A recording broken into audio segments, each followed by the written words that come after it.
Okay, hello everybody, good afternoon, good morning, good evening. We are just going to play a short video for you. Illuminate Community Builder by Aluminati is an online community platform that has a modular build and pricing model, making it easy to tailor to specific needs and budgets.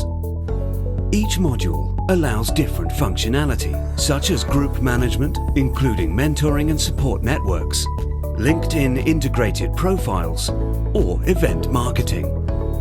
And you can choose which combination works best for you based on your specific community needs. Unlike other options on the market, Illuminate Community Builder features a unique page builder system using a comprehensive asset library.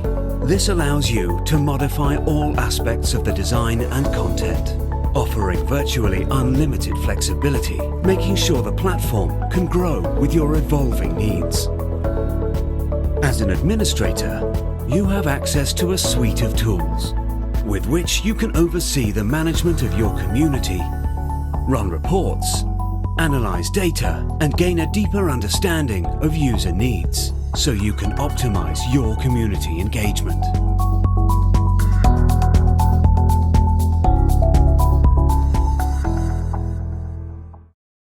So, today's event. Dr Maria Gallo is the author of The Alumni Way, Building Lifelong Value from Your University Investment. She is an alumni scholar and strategist with over 20 years experience in higher education, leadership roles in Ireland and Canada. She is the author of she is the founder, of the Alumni Way Academy, offering programming to foster alumni potential. She's also a visiting research fellow at the Centre for Social Innovation at the Trinity Business School at Trinity College, Dublin. Maria will be joined today by our very own cultural anthropologist and community researcher, Dr. Nadia Perron. Maria, Nadia, welcome to both of you. Thanks for having us. Thank you very much. Hello. Delighted to be here. Yeah, it's great to have you, Maria. So I thought we'd start just by asking if you could give us, in a few words, what is this book about? I've got it in front of me, The Alumni Way, Building Lifelong Value from Your University Investment. Who is it written for? What brought you to write it? Could you start by telling us a little bit about that? Sure, that's great. So this was a journey that began over 15 years ago, Nadia. And I really wanted to write this book because I felt that there was a real need to start educating alumni about their alumni-ness. And we seem to have this idea that everybody innately knows, and they have this kind of instinct to know what it's like to be an alum after they graduate. But we forget that that isn't something that is intuitive for everyone. Especially if we have alumni, which a lot of our organizations do, that are students that were first in their family to go to university, or international, increasingly more international students that may not see a tradition of alumni programming in their home countries. So this was an opportunity to just kind of put it all into one group book and kind of cram it in there. And I did a lot of research looking at 4 key traits of a savvy and informed alum. So I looked at the idea of being reflective, being curious, identifying your passions, and then being generous. So it's something that we can so I hope that we can weave that into today's chat. Yeah, definitely. And I'll just say for everyone in the audience, I have the book in front of me. I started reading through it. Admittedly, I've not yet finished it, Maria, but it's a really great book. It's very accessible. There's lots of activities that you can kind of do within it, reflection questions. So yeah, it's a really helpful resource if people need something like this. I do recommend it strongly. And I guess I should note that it is tell us. Yeah, it is for yours. It is for students. It's for your recent graduates, but it's also for seasoned alumni who are trying to figure out, what is that lifelong value of their university investment. And I also see that there is real value for those that support alumni and support students. So those might be parents or career professionals, student affairs professionals, and of course, advancement in alumni professionals. Yeah, great. Could we start by talking about, so in the book, we hear a lot about what it means to be to engage meaningfully as an alum and what that would look like in a university context, or any context for the matter. can you start by telling us like who is responsible for driving this kind of meaningful engagement? Who would you say are the key responsible players in that? Such a good question. I really kind of believe that it is the entire institution's role to be fostering meaningful alumni engagement. And what I mean by that is that sometimes it's easy to just default to go to the advancement or alumni office and say, okay, something to do with alumni, let's give it to them. And what I would be, saying and challenging people is to think of, that alumni professionals become the facilitators and the educators of this process of engagement. And that means that, what I mean by facilitators and educators is that they're out to, educate those inside the institution so that more people want to get alumni engaged, whether that's in the classroom, whether that's involved in student programming, all of those, that kind of engagement. But at the same time, getting alumni, also educating alumni on, what their alumni-ness means and how they can engage, because people don't do anything unless they're kind of asked. So it's, and they don't know about the ask unless they're educated on, this is what the next stage in my life is as an alum, and what what my expectations are, or what I should be, expected to do. So when I think of like meaningful alumni engagement, I see it as something that can really be diffused across the entire institution, and that everybody should be thinking in their minds about, how can we engage alumni?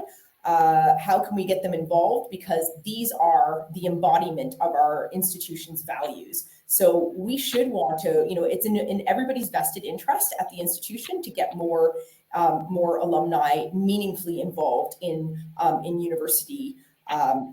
It could be governance roles, it could be recruitment roles, all of these kinds of roles across the institution.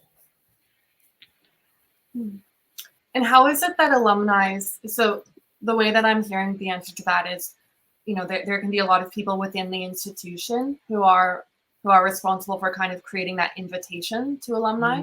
And certainly a lot of the people who are, here in this webinar, like that, those are the roles that they find themselves in. They're either in the student side or on the alumni side, they're actively trying to create that engagement.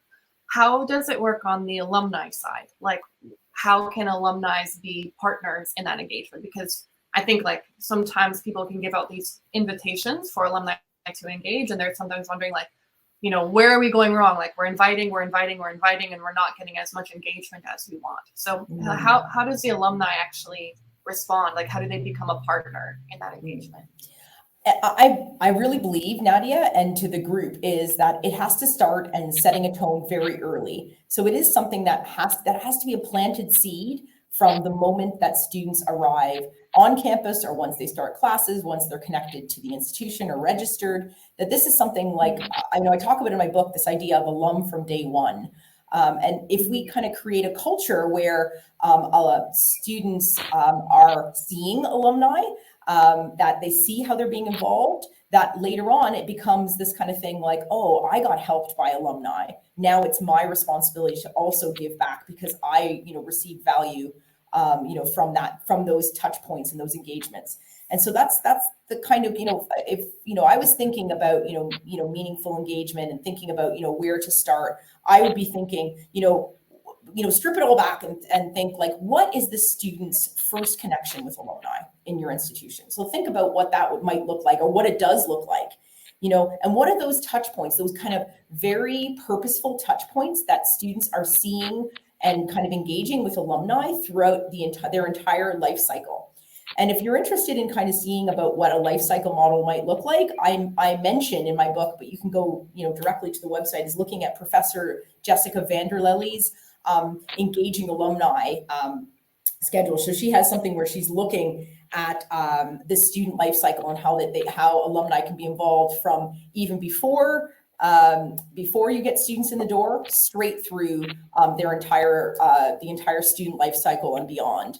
And so I think and while she's talking about for employability, it indeed could be something that you can easily adapt for, through different types of lenses. But it's just really exciting to think that, alumni can be involved in all these different aspects. And I think that helps to bolster engagement and bolster that, that they are part of a community and part of this partnership. Unless you see it, it's hard to imagine what that looks like. It's really in the abstract. Nadia. So I think that that's why sometimes we're kind of, finding engagement difficult with alumni, is because they might not have seen that much alumni engagement when they were students. So they aren't understanding what that might look like as alumni themselves. Mm-hmm. And for those of you who are monitoring the chat, I've dropped the link in that Maria just mentioned, the reference to Professor Jessica van der Leijl's Engaging Alumni for Employability. I've seen people saying, like, agreeing, like, yes, this is so important to do from day one. Like, absolutely. Maria, another question I have. So toward the beginning of the book, you invite the reader to start what you call start at the finish line, and to ask themselves the question, me as an alumni, or as an alum rather, do I even want my university, right? And something that I was reflecting on when I read that is sometimes the answer that people have, even if it's only subconsciously to that question, is no, I don't really want my university because, for whatever reason, I don't know. I was wondering if you could give us some reasons, or help kind of set the scene for understanding why is it that so many people, when they're confronted with that question, do I want to be actively involved in my university? Like, why do people seem to say no? What are the challenges that alumni have in actually making that connection?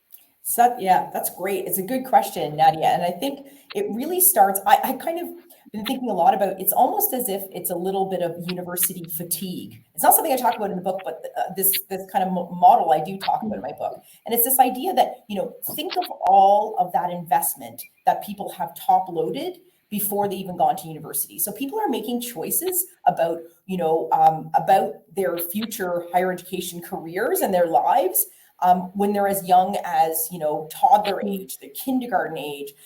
Parents are making choices for their kids, so this idea of getting into university is a big hurrah, I'm in university. And then the next one is hurrah, I've just graduated. And I kind of feel like for a lot of people, there is that level of exhaustion. It's like, phew, I've gone through, and I'm ready to kind of go on into the big wide world.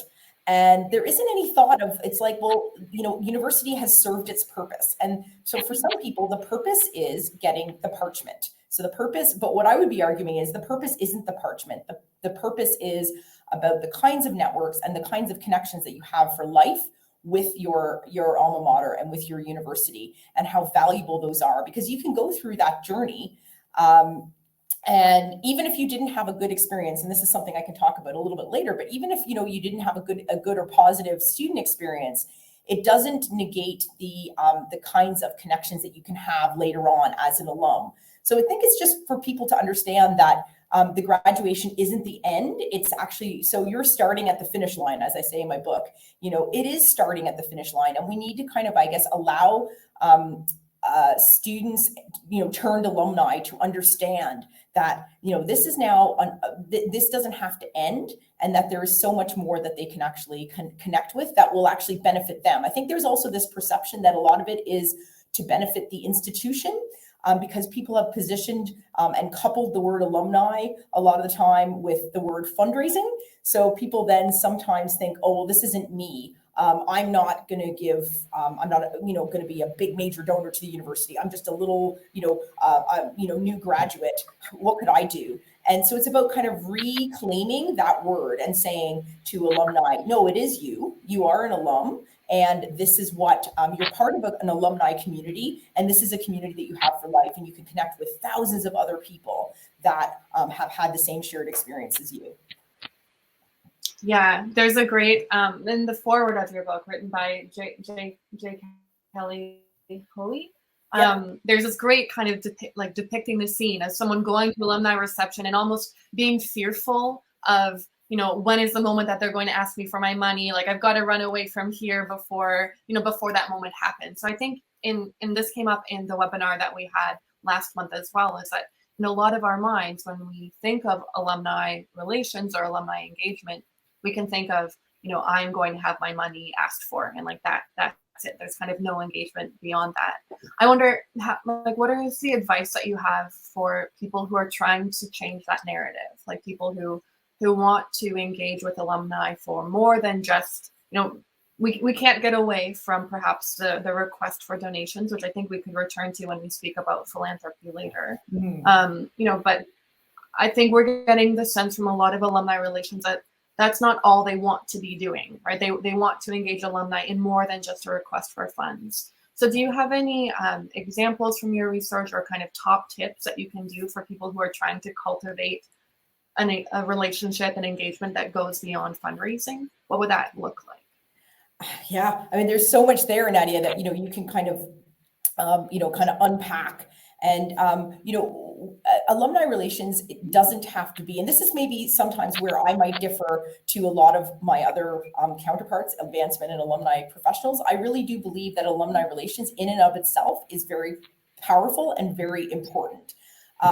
And that's part of the reason why I challenge alumni relations professionals to be kind of working with all of their other kind of counterparts across the university to educate them about the power of alumni relations and about the power of alumni and alumni potential for the entire institution. And the reason I say that is because sometimes it's just very easy to say, well, we're the warm-up act for the fundraising.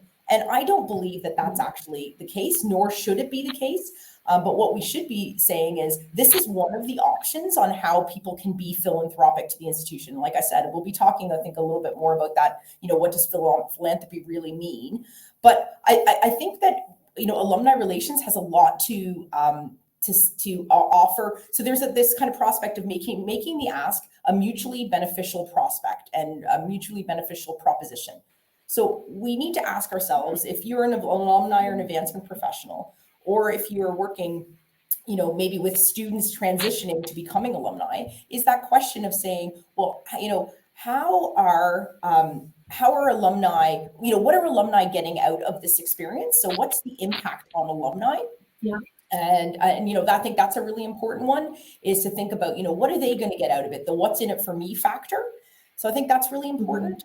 And then also, how can the talents and the kind of interests and the passions of our alumni, how can they actually also contribute back to the institution and to different touch points within the institution? So, there's so many exciting things that are happening on our campuses now. And there's so many exciting things happening. And there's also so many challenges that our institutions have. They could be around, recruitment. They could be around lots of things. How are we thinking, or even around diversity, equity, inclusion, looking for relatable role models? How are we thinking about alumni as the solution to a lot of our institutions' ills or institutions' challenges? And I guess this even goes beyond our higher education institutions. It can also work if you're talking about from a corporate perspective, from a K-12 perspective. All of these kinds of institutions can be thinking in that mindset. Definitely. I'm struck, like, kind of trying to piece together some of the questions that we've talked through so far. So earlier on today, you mentioned the phrase university fatigue, and putting forth the argument that maybe this is one reason why people are not engaging perhaps as actively as we might crave them to, right? So that there is kind of this, this experience of fatigue that people go through after the student, the grueling student experience for many of us. And I think that relates really well to what you just said about the need for alumni, those who are in alumni relations, to do like what I call and many others call like perspective taking, cognitive empathy. Like, what is it like to be in the shoes of the person who I'm trying to connect with? We all have the goals that we want, like we want to engage them for these reasons, but how can we actually step into the shoes of the alumni or of the alum? I keep on correcting myself for reasons, and I'll return to momentarily. Yeah, if we want to step into the roles of an alum, what does that look like? Like, what do they want from this alumni relationship? What are the factors that they want to kind of engage with? What would add value to their lives? And I think like this is a really crucial question for all of us to understand a bit more. Is like, how do we actually, see the world through the eyes of alumni, and then try to engage with them in a way that would really resonate. I'll because I've mentioned it a few times, maybe I'll just pick up on this alum versus alumni thing. So you mentioned early on in the book that alumni is plural. It's it necessitates a community. We can't really say, I can't think of myself as an individual alumni. I'm only an alum. And that to have alumni, we necessitate having other alums alongside us who are also participating in that community.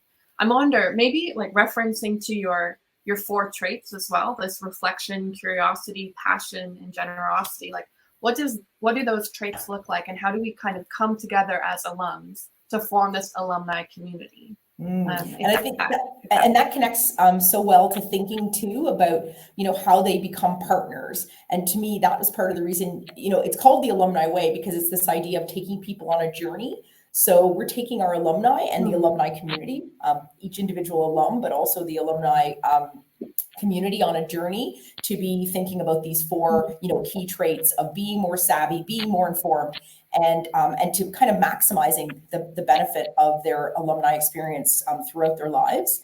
So I guess the first, if I can kind of, be indulged for a minute, I'm just thinking about these 4 traits. And so if you can imagine reflection, and somebody brought up to me in a session about how, wow, you have reflection at the beginning. And I said, yes, because when you think about it, reflection is usually something that you do at the end of a journey. And it's added at the beginning because our alumni have already experienced and had a connection to our institution.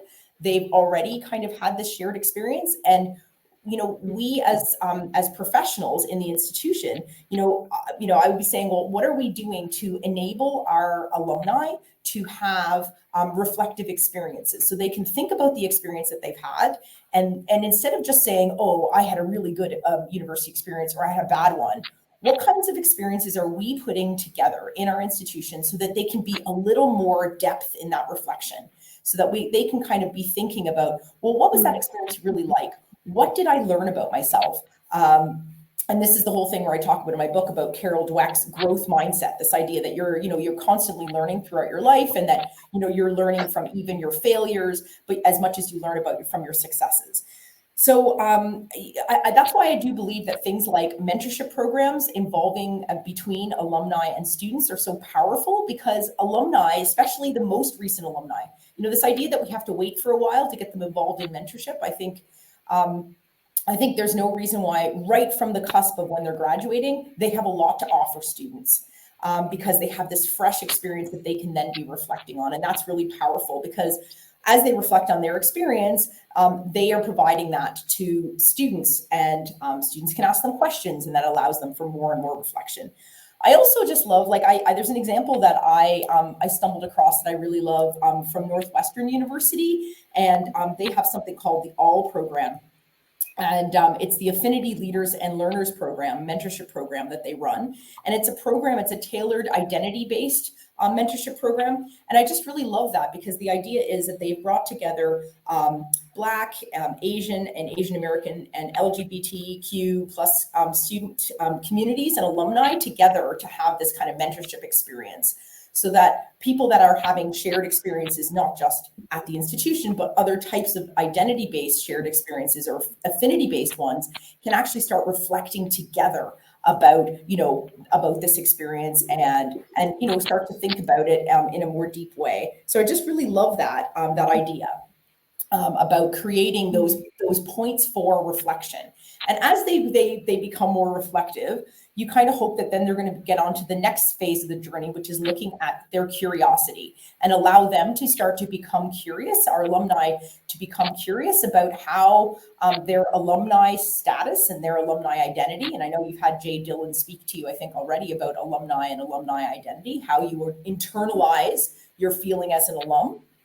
That as you do that throughout your journey and you become more curious, it's like, well, I actually learned a lot from my experience kind of connecting with students. Now, what can I do to get out of the experience for my own career, for my own professional development as I build my business? And so, I would be thinking about, how, there are very simple ways. We have a lot of our institutions are doing this now, and with the advent of so much online connection, we're doing things like alumni panels and these kind of these experiences where alumni are being featured for in these kind of but I always wonder if there's an opportunity there to be putting out that call to action all the time and saying, to people, wow, okay, they've just got an email from me highlighting this fantastic panel, but where's the call to action saying, do you have an interesting job or career? Do you want to contact us and tell us a little bit about us, and maybe you can be part of the future panel? So what you're doing is you're saying to alumni, we want you to be a partner in this process. So that's where communications are so key, that the kind of language, I'm going to talk about that probably closer to the end, but this idea of what kinds of language are we using to kind of position alumni always as partners, so that they become curious about every single one of these events, and they think, what can I get out of that experience? But also, what can I give back to that experience? So that they're thinking and reading about what they get from their university. It becomes valuable because they might actually get something out of it. I really love this example from my own alma mater, and there's a shout out there to Ella because I see her on the call. They're doing something called a Coach Cafe at the University of Sheffield, and I just love this because not just because I get to be like an alumni who gets to be a volunteer to be involved in the Coach Cafe, but the idea is that there's going to be a bunch of us alumni, and we are going to be speaking online to a bunch of students. It starts in a small group, so me with 2 to 5 students in the same college, arts and humanities in my case, but they're going to be doing it across all the different parts of the university. And after we've done this little kind of one-to-one session, so to speak, or a less intimidating session for the students, we then get to open it up and bring it to a bigger group. And there's going to be about 70 students and about 20-ish alumni. I just love this. And I love it because when I looked at the profile of the alumni, I thought, man, these are people that have graduated from last year straight up to the last, say, 15 or so years. And, there's such a breadth of experience, and some people aren't, doing what I would call those extraordinary jobs. Not everybody is going to be a CEO or open their own fashion label. These are people doing extraordinary, ordinary jobs. And that's what our alumni and our students want to see. So I just love the fact that that's how they've constructed that event. The next trait is sorry, go on, Nadia. Yeah, I would just say, if we could just pause there, almost just to invite members of the audience to think through like these traits, like reflection and curiosity are the ones we've covered so far. Like maybe there's an invitation there to think about like what are, either as an alum, because probably most of us in this call are an alum of one institution, if not more, but also for those of us who are engaging alumni, like what is it that we are doing, or how have we been on the receiving end of like encourage reflection, encourage curiosity. And there's actually a great point. I feel like I'm like almost selling your book here in this call. Thank you, Nadia. But there's a great point in chapter 3. Yeah, you're like, I'll take it. I'll do it. Yeah.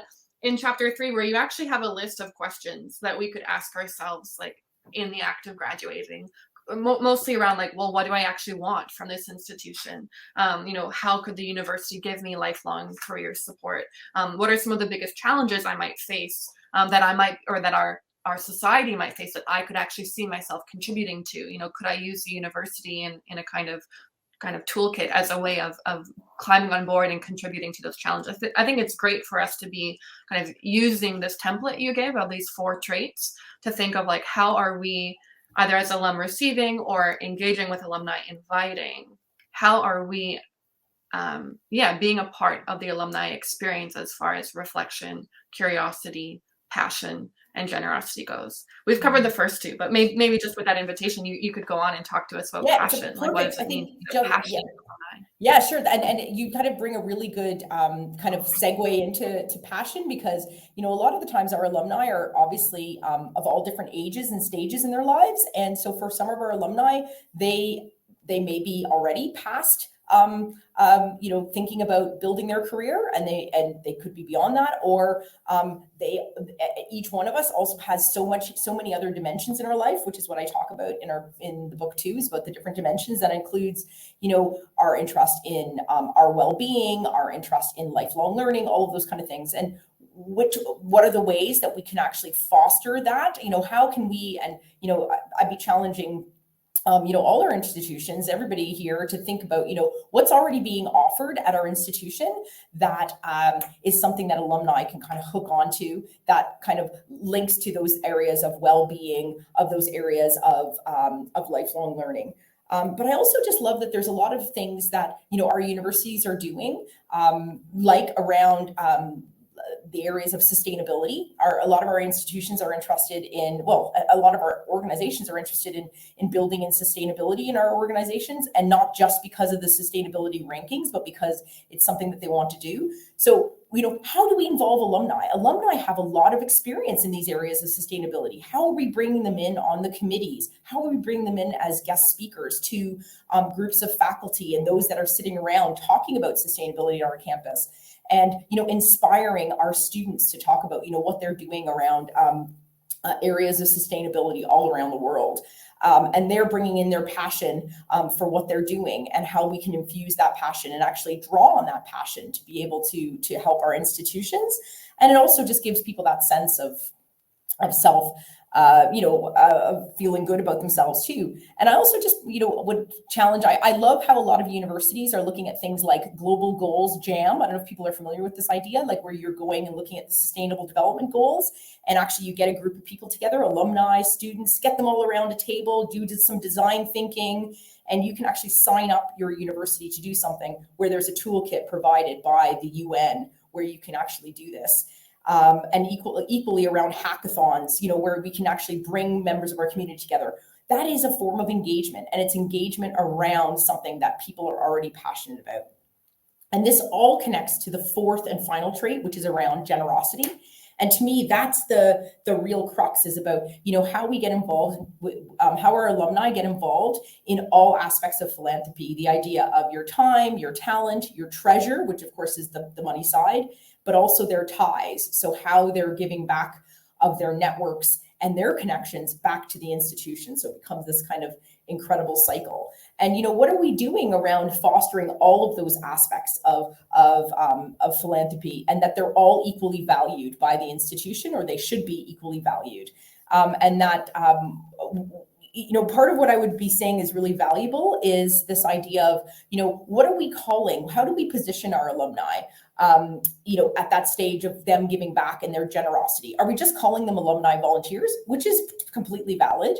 But there's also an opportunity to be thinking about, are there some special titles that we can kind of create, or that we can enact, that are quite cost effective, usually costing pretty much nil, maybe a little bit of resource time. Like I love, the University of Chicago does this thing like alumni in residence. I mean, such a simple concept.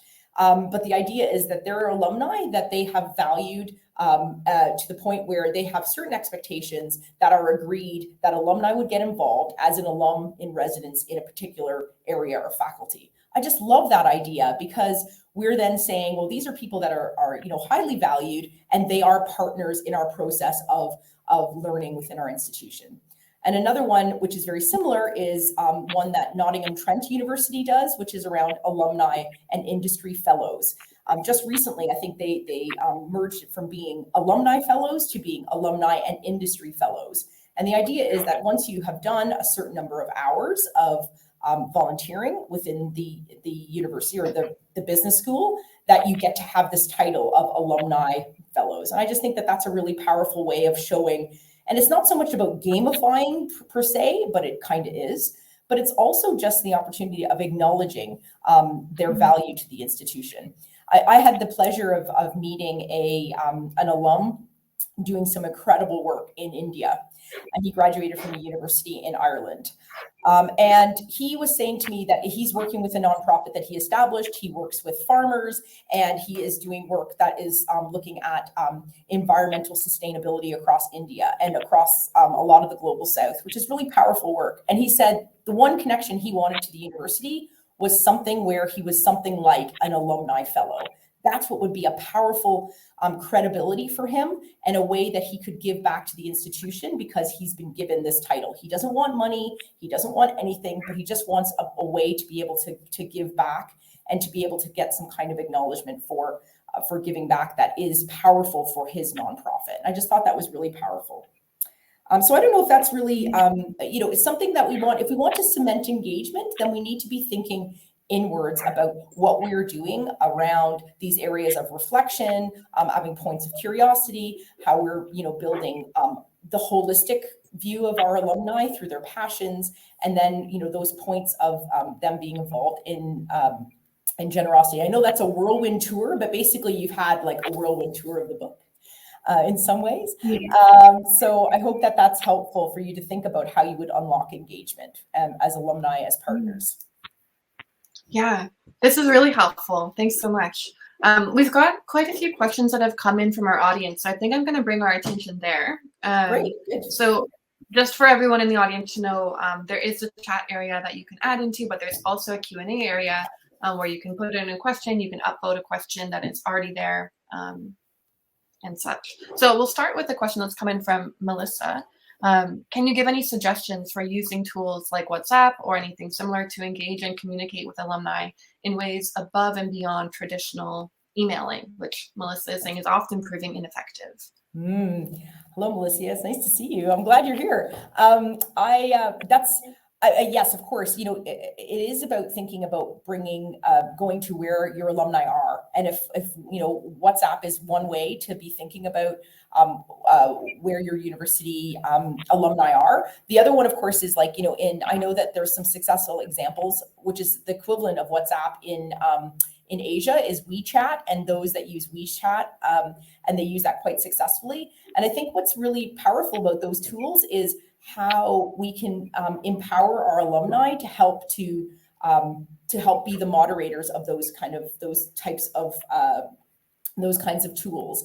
You know, I am a firm believer that, you know, there is also the potential to use, you know, your online communities as a really powerful tool to communicate with alumni. So you're always kind of pointing them back to the content that's in your alumni communities, so that they can find out what's available beyond just maybe the question that they're answering, what they're interested in, you know, those kind of touch points. But you know, I think that communication, you know, using powerful tools. I love, like, for example, I don't have the example to give to Nadia, but, you know, I love the example of using video too, and how we can then use video platforms to kind of tell a story.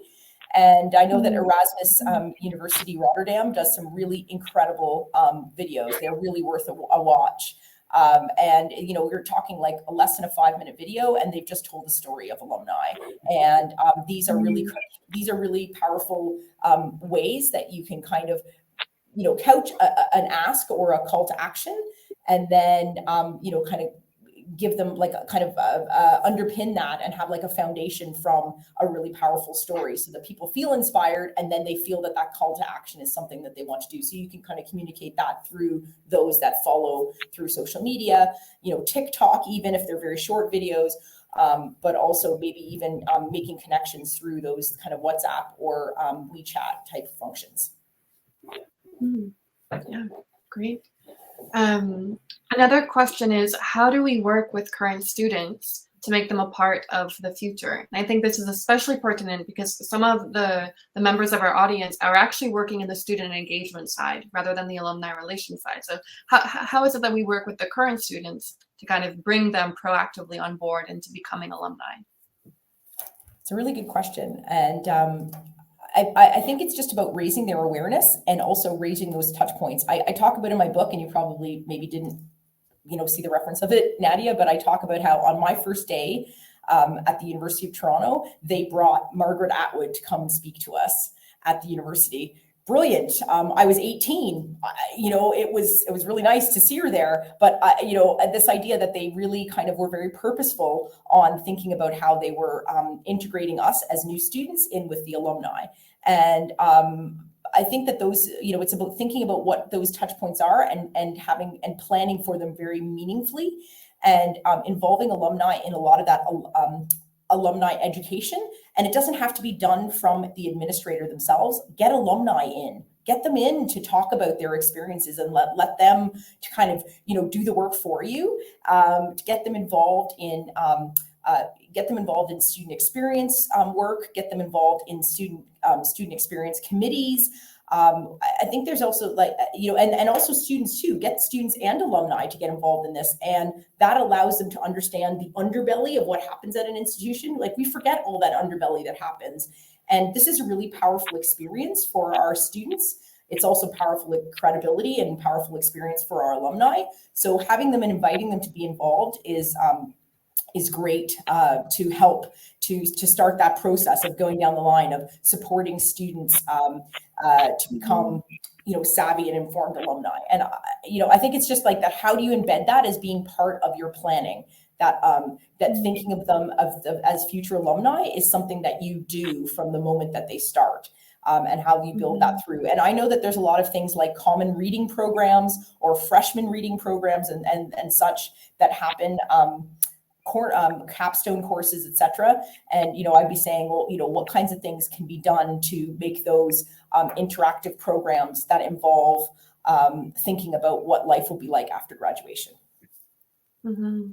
And I think like these are the kinds of things which can take a lot of time to set up well in an institution, and that can almost be, almost discouraging. Like you think, oh, we don't have enough time to really do this, but I think it's so valuable. Like later in the book, you use the term the alumni grinch to refer to, the person who is like always just thinking, oh, all they want is my money, and that's all they want from me, etc. It can really put a really big like negative spin on alumni relations. But we can avoid the creation of all these alumni grinches, I would say, if we are able to really early on take the time it takes to build into the student experience this kind of meaningfully engaged alumni that is integrated into like from the very beginning. So I think it's the kind of thing that will take a lot of time, it will take a lot of energy, yes, absolutely, but it seems very worth it. I don't know if you have anything more to say about that. Yeah, it's a slow burner. I mean, that's what I would say. Those kinds of things are slow burners. You don't always see the results immediately. It's like those students who've had those kinds of positive experiences and touch points with alumni, and especially those that who've met and been inspired by relatable role models. So people that are also first in family alumni, and they are first in family. There's nothing more powerful than meeting someone who's like, wow, that could be me in 4 years' time. That could be me in 2 years' time. That kind of, so that, and what happens is then people kind of think, wow, well, they're now kind of being part of my community. They're part of my network and how I've learned about my experience. And now when I graduate, I want to be able to give back in the same way. So one thing I would say is that also think about who's asking your alumni. I know that sounds like maybe it's an interesting place to end, but sometimes some of the research that I've done would say that it's not that you go to alumni. It's not going to alumni. Hold on a minute. Dad, sorry, I have like a little person who's just come in. That it's not just about, when I've kind of lost my train of thought now, Nadia, sorry about that. What was I saying now? And it's not just about the alumni who are coming. I don't know. We were about to hear it. I know. So. Sorry, I was getting all like I was kind of building up to it, and I feel like I've lost my train of thought. So my apologies. But I kind of feel like we have to think about, where we're positioning our alumni and how we're getting them involved in the process of kind of moving them on this journey. And, thinking about, well, our alumni are, about who is asking our alumni for the call to actions. So I've done some research where it says, don't just ask. The ask shouldn't just come from the alumni office or from the advancement office or from student affairs. Try to vary it, bring it. How are we asking from alumni themselves? How are they getting involved so they are partners in asking? But more powerfully is professors are really powerful. So maybe it's deans, the people like that who might be doing the asking. And those are really powerful triggers to enabling engagement to happen. All they need to do is to kind of, sign off on things very simply, to say, yes, they're happy with the message, but that messaging is really powerful to be able to enact engagement and to enable alumni to be our partners. So sorry about that intervention, but I hope that the ending was good. Yeah, no, it makes a lot of sense. Kind of, I think that also includes a lot of kind of cross-team collaboration in kind of tackling the effort to engage with our alumni and to create an engagement experience that alumni would also want to be a part of, right? I really like this thought of thinking, okay, how are we asking alumni to participate? In what ways are we asking them? And in what types of options for participation and engagement are we giving them? Because for some people to kind of fear the inevitable, oh, I'm just going to be after my money. Like they might have so many other ways that they would eagerly want to engage, but they're not necessarily being asked, or they're not being asked in a way that, you know, they hear. I'm aware that we're running a little out of time. If we want to have time to go to our tables as well and have a bit of open dialogue with all of our participants who are here. So I think I'll just ask one more question that has come in from our audience, which is on the topic of job shadowing, which is something, so this has come from Jennifer, who would like to encourage alumni to provide job shadows to the students. But because, you know, COVID is making things a lot more challenging, is it still realistic? Or do you have any advice, any alternative ways that students could still have that experience with alumni? It's a really difficult one because, of course, you know, the idea of job shadowing is that they're getting a real sense of what it's like to be in the workplace. But the reality for a lot of people for the last 18 months is that the workplace is a lot of people's homes. That is the reality. So, and that won't be the reality, hopefully, for much longer. But if you want to give them a good kind of job shadowing experience, I would also encourage this idea, which I do talk about in my book, is this idea of having students understand how to do informational interviews so that they're getting an opportunity to talk to people about their jobs. And that to me is almost as good as doing a job shadow. The thing about an informational interview is it's not just a quick cup of coffee, as both me and Kelly Hoey, you know, kind of loathe this idea, is that, you know, it is a planned, 20-minute intervention that involves, students doing some prior planning where they kind of create some really reflective questions so they can find out about somebody's career story and their career journey.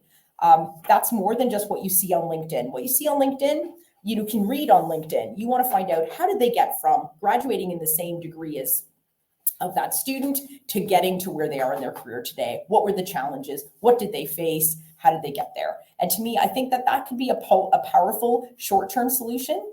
It also is a very democratized solution. As you know, anything that's done online like that allows for more and more people to participate, because people who have caring responsibilities like me, my daughter has just walked in, and other people who have responsibilities that they might not be able to travel to a job shadowing site, that they're able to kind of still be able to participate. And the idea of allowing them to participate then brings them on board as part of the community and as lifelong partners in our institutions. So involving students in those little simple things like informational interviews that they would set up makes them feel part of the community, part of the ecosystem.